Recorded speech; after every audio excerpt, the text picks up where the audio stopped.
ہمارا جو قانونی اور آئینی نظام ہے اس میں جو پروٹیکشنز حاصل ہیں فنڈامنٹل رائٹس کے حوالے سے، بلا شبہ حکومت کو اپنی ان ذمہ داریوں کا پورا احساس ہے، لیکن جب ہم بات کرتے ہیں اس ایشو کی تو یہ بھی ذہن میں رکھنا چاہیے کہ انفارچونیٹلی پچھلی 4 دہائیوں سے پاکستان نے ایک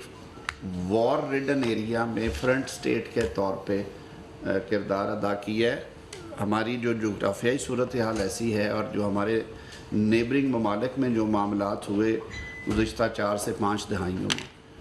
وہ ظاہر ہے انہوں نے پاکستان کی جو اندرونی چیلنجز تھے ان کو بہت زیادہ بڑھا دیا، اور دہشت گردی کے حوالے سے میں سمجھتا ہوں کہ افواج پاکستان نے اور پاکستان کے عوام نے جو قربانیاں دی ہیں وہ اس ریجن میں ناقابل یقین حد تک ہم نے پرائس پے کی ہے۔ اس حوالے سے یہ ایشو بھی اس سے جڑا ہوا ہے دہشت گردی کے ساتھ۔ کئی دفعہ یہ بات کی جاتی ہے کہ شاید حکومتیں سنجیدہ نہیں ہیں، جی سیاسی گورنمنٹ سنجیدہ نہیں ہے، یہ مسئلہ حل اس لیے نہیں ہو رہا، تو یہ اس حوالے سے آپ سے آج یہ بات کرنے کے لیے ہم بیٹھے ہیں۔ آپ کو یاد ہوگا کہ مسنگ پرسنز پہ جو پہلا انیشیٹو تھا وہ بھی پاکستان پیپلز پارٹی کے دور حکومت میں یہ میٹر ٹیک اپ ہوا 2011 میں، پھر یہ میٹر سپریم کورٹ نے سو موٹو جورسڈکشن میں ٹیک اپ کیا اور وہاں پہ کمیشن بنایا گیا، اور اس کمیشن کو جب کام انہوں نے شروع کیا اور اس سے لے کے آج تک تقریباً کوئی 10,200 سے زائد جو کیسز ہیں مسنگ پرسنز کے، وہ کمیشن میں گئے، کوئی 8,000 کے قریب جو کیسز ہیں وہ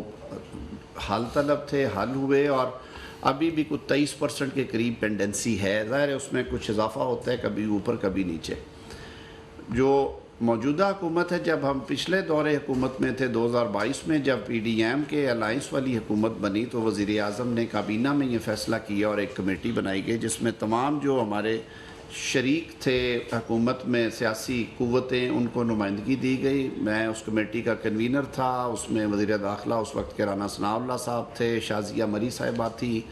ایم کیو ایم کی نمائندگی تھی، اس میں جے یو آئی کی نمائندگی تھی، اس میں ہماری جو بلوچ جماعتیں تھیں ان کے نمائندے موجود تھے، آغا جان تھے بی این پی سے، باپ پارٹی سے ترین صاحب تھے، تو ہم نے ایون کوئٹہ جا کے بھی کام کیا، سارے سٹیک ہولڈر سے ملے۔ کچھ ابھی چیزیں حل طلب تھیں کہ اس میں اسمبلیز کی جو مدت پوری ہو گئی۔ کیئر ٹیکر دور میں بھی میں نے رپورٹ منگوائی، دیکھا میں نے، ظاہر ہے کیئر ٹیکرز کا ڈومین، ان کا جو مینڈیٹ ہے کسی حد تک محدود ہوتا ہے، قانون سازی وہ نہیں تھے کر سکتے، اور بہت ساری ایسی چیزیں تھیں جو قانون کے مطابق کیئر ٹیکرز نہیں تھے کر سکتے، تو اس میں کچھ تعطل آیا۔ اب دوبارہ وزیر اعظم کی ہدایت پہ اس پہ کام شروع کیا جا رہا ہے، وہ کمیٹی ریکانسٹیٹیوٹ کرنے جا رہے ہیں اور پارلیمنٹری پریزنس ہوگی اس کمیٹی میں بھی، اور یہ کام دوبارہ شروع کر دیا جائے گا۔ مختصراً یہ ہے کہ حکومت کی جو سنجیدگی ہے اس مسئلے کو ریزالو کرنے کے لیے اس میں کمی نہیں ہے، لیکن یہ 4 دہائیوں پہ محیط معاملہ ہے جو کہ شاید جلد بازی میں یا کسی کی انگزائٹی پہ یا کسی سوشل میڈیا پلیٹ فارم سے اگر کوئی بات کی جاتی ہے اس سے، یا ایون عدالتی احکامات سے بھی اوور نائٹ حل نہیں ہو سکتا۔ اس کے لیے بہت زیادہ کام کی ابھی بھی ضرورت ہے، اور دیکھیے دونوں سائڈ سے نا کچھ نہ کچھ ایشوز ہیں۔ اگر آپ بات کریں کہ شاید یہ جو حکومتی ادارے ہیں ان کی انوالومنٹ ہے وہ یکسر مسترد نہیں کی جا سکتی، لیکن دیکھنا یہ ہے کہ آیا آج تک کبھی کوئی کنکریٹ اور سالڈ ایویڈنس آئی؟ اس کا جواب جہاں تک میں رپورٹ میں دیکھتا رہا، کمیٹی میں بیٹھا تھا، وہ نفی میں تھا۔ ایک پرسیپشن ضرور ہے، اب اس پرسیپشن سے آگے نکلتے ہیں۔ دوسری بات یہ ہے کہ آیا 100% رپورٹس جو ہیں وہ درست ہوتی ہیں؟ اس میں بھی اسی طرح کی کیفیت ہے، رپورٹس درست بھی ہوتی ہیں کہ جی جو بندہ ہے لاپتہ ہے، جینوئنلی لاپتہ ہوتا ہے، لیکن آن دی کانٹریری یہ بھی دیکھا گیا ہے کہ وہ لوگ جن کو مسنگ پرسن کے طور پہ ہم نے رجسٹر کر رکھا تھا اور کمیشن ان کو ڈکلیئر کر چکی تھی اور الزام کے تحت کوئی ایف آئی آر بھی درج ہو چکی تھی کہ فلاں ادارے کے لوگ اسے لے گئے۔ مجھے یاد ہے اس ہماری میٹنگز کے دوران ایک کیس آیا، 2 کیسز بلکہ آئے، انہوں نے کہا جی کہ یہ لوگ جو ہیں وہ لانڈی جیل میں ایک منشیات کے مقدمے میں سزا پوری کر رہے تھے اور ایک کسی اور جیل میں تھے، سندھ کی جیل میں تھے۔ پنجاب سے اسی طرح کی رپورٹس آئیں کہ وہ سی ٹی ڈی نے ان کو پروسیکیوٹ کرنا تھا، وہ سرگودا میں کہیں ٹرائل ہو رہے تھے. اسی طرح آپ نے دیکھا ماضی قریب میں گوادر میں جب اٹیک آیا تو اس میں جو حملہ آوران کی شناخت کی گئی اس میں بھی مسنگ پرسن موجود تھے جو ڈکلیئرڈ مسنگ پرسن تھے، اور ان کے ورثاء نے ایک درخواست بھی دی کہ جی لاش ہمارے حوالے کی جائے، ہم اس کی تدفین کرنا چاہتے ہیں. تو یہ معاملہ اتنا آسان نہیں ہے، اس میں بہت ساری اس کی جہتیں ہیں. اور اسپیکنگ فار مائی سیلف، میں اور میرا خیال میں ہماری گورنمنٹ کی بھی یہی ہوگی کہ اس کا حل جو ہے وہ قانونی کے ساتھ ساتھ اس کا ایک کنسنسس کے ساتھ سارے سٹیک ہولڈرز کو بتا کے ایک سیاسی حل بھی نکالنا ہے ہمیں. پاکستانی شہری جو ہیں، آئین انہیں جو حقوق اور جو سہولیات مہیا کرتا ہے ان سے روگردانی نہیں ہے، ان سے ہونی بھی نہیں چاہیے، وہ ان کا حق ہے. ہاں اگر کوئی بندہ کسی جرم میں کسی کرمنل افینس میں ملوث ہے تو وہ پروسیکیوٹ ہونا چاہیے، قانون کے مطابق چلنا چاہیے. لیکن جو بات میں نے شروع میں کی تھی کہ یہ اتنا کمپلیکس ایشو ہے کہ اس کی بہت ساری جہتیں ہیں، اور جس قدر پاکستان نے دہشت گردی کے خلاف جنگ میں تکلیفیں اٹھائی ہیں، قیمت ادا کی ہے، قربانیاں دی ہیں، شہادتیں ہوئی ہیں، ہمارے نوجوان بچے بوڑھے بڑے شہری جو ہیں انہوں نے اپنی جانیں گنوائی ہیں دھماکوں میں، اور پاک فوج کے جوانوں نے اپنی زندگیاں ہاری ہیں، شہادت کے رتبے پائے ہیں. تو ان ساری چیزوں کو ہم نے سیدھی ایسے بیلنس آؤٹ کر کے اس کو چلنا ہے. تو اس حوالے سے آج 2-3 دن سے یہ گفتگو چل رہی تھی، ہم نے ضروری سمجھا آپ سے انٹریکشن کریں. ایک اور اسائنمنٹ ہے انٹرنیشنل، ہماری کمٹمنٹ ہے یو این کے حوالے سے، مجھے اس میں بھی پہنچنا تھا، تو میں نے اس لیے وزیر اطلاعات صاحب یہ آپ کے پریسر میں آپ کو بریف کرنے جا رہے تھے، لیکن میں نے سمجھا کہ میں نے کیونکہ اس پہ کمیٹی میں کام کیا ہوا ہے اور دوبارہ پھر شروع کر رہے ہیں، تو میں ابتدائیہ میں ضرور یہ باتیں آپ کے سامنے رکھوں. اوور ٹو وزیر اطلاعات. تھینک یو جی، بہت شکریہ. وزیر قانون نے بڑی تفصیل کے ساتھ مسنگ پرسنز کے ایشو، انفورس ڈس اپیرنسز کے ایشو پہ روشنی ڈالی، اور میں یہ سمجھتا ہوں کہ جو انہوں نے مثالیں دیں، دیکھیے اس ملک میں دہشت گردی کے واقعات میں شہید ہونے والے لوگوں کے جو ورثاء ہیں ان کے بڑے شدید تحفظات ہیں، اور دیکھیے جنہوں نے ملک کی خاطر جانیں قربان کی. جب مسنگ پرسنز کی لسٹ میں سے کوئی بھی شخص بی ایل اے کا ٹیررسٹ نکلتا ہے، جس طرح گوادر کے اٹیک میں نکلا، یا 2022 میں ایمان حاضر مزاری صاحبہ نے ایک نعیم رحمت نامی آدمی کو کہا کہ جی یہ مسنگ پرسنز میں شامل ہے، وہ 2019 سے لانڈی جیل کے اندر منشیات کی سمگلنگ کے کیس میں لائف امپریزنمنٹ کی سزا کاٹ رہا تھا. دیکھیے اس کا ایک پروسیس ہے، اور جو 2011 میں سپریم کورٹ نے commission of inquiry on enforced disappearances بنایا تھا، اس کے تحت 10,023 کیسز میں سے 7,900 کیس ریزالو ہو چکے ہیں، 23% کیسز صرف پینڈنگ ہیں. تو یہ تمام وہ چیزیں ہیں جن کو مد نظر رکھنا چاہیے، اور حکومت نے اس پہ بڑا کام کیا ہے، اور ہم نیت رکھتے ہیں کہ اس مسئلے کو حل کیا جائے اور اس کا حل نکلنا چاہیے. تو وزیر قانون نے اس پہ روشنی ڈالی کہ انہوں نے ماضی کی حکومت بھی اس پہ کام کیا، دوبارہ بھی اس پہ کام جو ہے وہ ہو رہا ہے، مگر یہ کام انتظامی ہے، یہ ایگزیکٹو کا فنکشن ہے. جوڈیشری اگر اس پہ کمیٹی بناتی ہے اور جوڈیشل اوور سائٹ کی طرف جاتے ہیں، تو پھر جو آلریڈی انکوائری کمیشن بن چکے، جو کیبنٹ کمیٹیز بن چکی، ان کا کیا فنکشن ہوگا. تو یہ ملٹیپل لیئرز نہ کریٹ کی جائیں. یہ شہداء فورم کے بھی تحفظات ہیں، وہ کہتے ہیں کہ کیبنٹ کمیٹی نے جب کام کیا تو کیبنٹ کمیٹی اس پہ کام کرے اور منسٹر لا اس پہ آگے بھرپور کام کریں. کہ میں اب آتا ہوں ذرا سیاسی منظرنامے کی طرف، اور بائی الیکشن سے بات شروع کرتے ہیں کہ دھاندلی کا بہت ڈھنڈورا پیٹا گیا، بڑی بات کی گئی، مگر اللہ تعالیٰ کے فضل سے آپ نے دیکھا کہ ابھی اتوار والے دن جو بائی الیکشنز ہوئے، مسلم لیگ نون نے کلین سویپ کی. اس کی وجہ کیا ہے؟ اس کی وجہ یہ ہے کہ بہت سارا ووٹر ایسا ہے جو فینس سٹر ہے، وہ ووٹر جو غالباً پہلے طریقے انصاف کی طرف تھا، مگر ان کے جھوٹ کے بیانیے کی وجہ سے، ان کے تشدد پر مبنی بیانیے کی وجہ سے، اداروں کے خلاف، دفاعی اداروں کے خلاف، فوج کے خلاف بیانیے کی وجہ سے، اور جو قول و فعل کا تضاد ہے اور متضاد بیانات ہیں، یعنی جھوٹ، منافقت، نفرت کا جو بیانیہ ہے، اس کو پاکستانی قوم نے ریجیکٹ کیا ہے مسترد کیا ہے اور مسلم لیگ نون کا نہ صرف ووٹر نکلا ہے, دیگر جو ووٹر تھے انہوں نے بھی مسلم لیگ نون کو ووٹ ڈالا, اور ایک شفاف الیکشن جس کے اندر کوئی انگلی نہیں اٹھا سکتا. بازگشت تو بہت سنی جا رہی ہے, کل عمر ایوب صاحب نے بھی بات کی, کوئی ثبوت پیش کر سکے فلور آف دا ہاؤس, کوئی بات کر سکے. عمر ایوب صاحب نے ڈی پی او گجرات اور ایس ایچ او کی بات کی. عمر ایوب صاحب اگر بات ایس ایچ او پہ آ گئی ہے تو پھر آپ سیاست کے علاوہ کوئی اور کام کر لیں. اور میں یہ سمجھتا ہوں کہ یہ اس الیکشن نے 8 فروری کے الیکشن کے حوالے سے جو تحفظات کا اظہار کیا جا رہا تھا اس پہ بھی جو شک و شبہات تھے اس کو ختم کر دیا ہے, اور میاں نواز شریف سے لوگوں کی والہانہ محبت اور شہباز شریف صاحب کے جو معاشی اصلاحات ہیں ان کو ووٹ دیا ہے, اور پنجاب میں جو خدمت کی سیاست ہے اس کو ووٹ دیا ہے. تو میں یہ سمجھتا ہوں کہ نفرت کا, منافقت کا اور جھوٹ کا بیانیہ وہ مسترد ہو چکا, کیونکہ جیل میں بیٹھا وہ شخص وہ مجھے لگتا ہے پیرانویا کا شکار ہے, پیرانوئڈ ہے. یعنی جو بات بشرا بی بی کی صحت کے حوالے سے کی جاتی ہے اور آج بھی مطالبہ رکھا جا رہا ہے تحریک انصاف کی طرف سے, تو مجھے بتائیے الشفا سے بہتر ہسپتال اسلام آباد میں کم ہیں, پرائیویٹ ہاسپٹل ہے. جب ان کے ٹیسٹ کہتے ہیں, طبی معائنہ کہتا ہے کہ وہ صحت مند ہیں, کوئی مسئلہ نہیں ہے, تو پھر جان کے یہ کہنا جی پوائزن کیا جا رہا ہے, وہ ہارپک والی بات چلی, مزے کا خیز بات تھی. اور کس نے, اگر آپ نے دیکھ لیا تھا کہ ہارپک استعمال کیا جا رہا ہے تو پھر آپ نے وہ کیوں استعمال کیا؟ اور اگر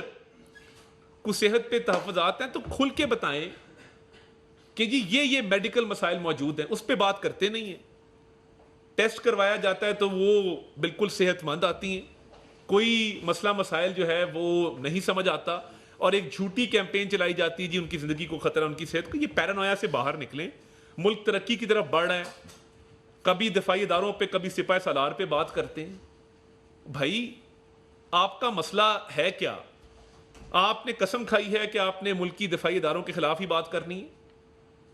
اور دیکھیے یہ جھوٹ آپ کا بے نقاب ہوتا جا رہا ہے. آپ کا پیرانویا پوری قوم کے سامنے آ رہا ہے کہ کبھی ایک بیان کبھی دوسرا, اور پاکستان کی فورن پالیسی کو نقصان پہنچانے کی آپ کوشش کرتے ہیں. تو میں آپ کو بتا دوں اس پہ کوئی کمپرومائز نہیں ہوگا, اس پہ آپ کو اجازت نہیں دی جائے گی کہ آپ پاکستان کے دوست ممالک کے خلاف بات کریں, پاکستان کے سپاہ سالار کے خلاف بات کریں. آپ جیل میں کرپشن کا سینٹنس کاٹ رہے ہیں, آپ وہاں پہ کوئی ویکیشن یا ہالیڈے پہ نہیں گئے ہوئے. اور ملک جس طرح ترقی کی طرف بڑھ رہا ہے, مجھے لگ رہا ہے کہ جیل میں بیٹھے ایک شخص کو اپنی ایریلیونس نظر آ رہی ہے. اس کو نظر آ رہا ہے کہ میں بالکل آئسولیٹ ہو جاؤں گا, کیونکہ اس نے فورن پالیسی خراب کی تھی. ہم نے پاکستان کے بین الاقوامی سطح پہ تعلقات کو الحمدللہ بحال کیا ہے, پاکستان کی ساکھ کو بحال کیا ہے, اور سعودی عرب کا ہائی پاور ڈیلیگیشن آتا ہے پاکستان میں, اربوں ڈالر کی سرمایہ کاری کی بات کرتا ہے. چند دنوں بعد ایران کے صدر پاکستان تشریف لاتے ہیں. کل انہوں نے 10 ارب ڈالر کا جو تجارتی حجم ہے اس تک بڑھانے کی بات کی ہے, تجارتی حجم کو. تو یہ کیا پاکستان کی ریلیونس ہے انٹرنیشنل لیول پہ جس کو ریکگنائز کیا جا رہا ہے؟ پاکستان کا پوٹینشل ہے جس کو ریکگنائز کیا جا رہا ہے, پاکستان کی اسٹریٹجک لوکیشن ہے جس کو ریکگنائز کیا جا رہا ہے کہ پاکستان میں سرمایہ کاری, پاکستان میں تجارت ہوگی, پاکستان ترقی کرے گا انشاءاللہ تعالی, اللہ تعالیٰ کے فضل سے. جو اڈیالہ جیل والے صاحب کے دور میں پاکستان آئسولیشن کا شکار ہو گیا تھا, وہ معاملہ ختم ہو چکا. دوست ممالک کے ساتھ روابط بڑھا رہے ہیں, دوست ممالک کے ساتھ تعلقات بڑھا رہے ہیں, تجارت کی بات کر رہے ہیں, سرمایہ کاری کی بات کر رہے ہیں, ملک ترقی کی طرف جا رہا ہے انشاءاللہ تعالی. آپ رپورٹس دیکھیں, سٹاک مارکیٹ نے سارے ریکارڈ ہیں وہ توڑے ہیں, اور ہر روز سٹاک مارکیٹ جو ہے وہ ایک نیا ریکارڈ قائم کرتی ہے. تو یہ کیسے ہے, یہ کیسے ممکن ہے؟ کیونکہ ملک میں ایک سازگار ماحول موجود ہے. ملک میں میاں شہباز شریف صاحب کی قیادت میں, میاں نواز شریف کے ویژن کے تحت ایک حکومت موجود ہے جو سنجیدگی سے معاشی اصلاحات کرنا چاہتی ہے. آپ اگر دیکھیں تو کل جو کے ایس سی 100 انڈیکس تھا وہ 74% اوپر گیا, ایک سال کے اندر 71,433 پوائنٹس اوپر گیا. آپ اگر دیکھیں کہ جو کرنٹ اکاؤنٹ سرپلس ہے $619 ملین پہ پہنچا,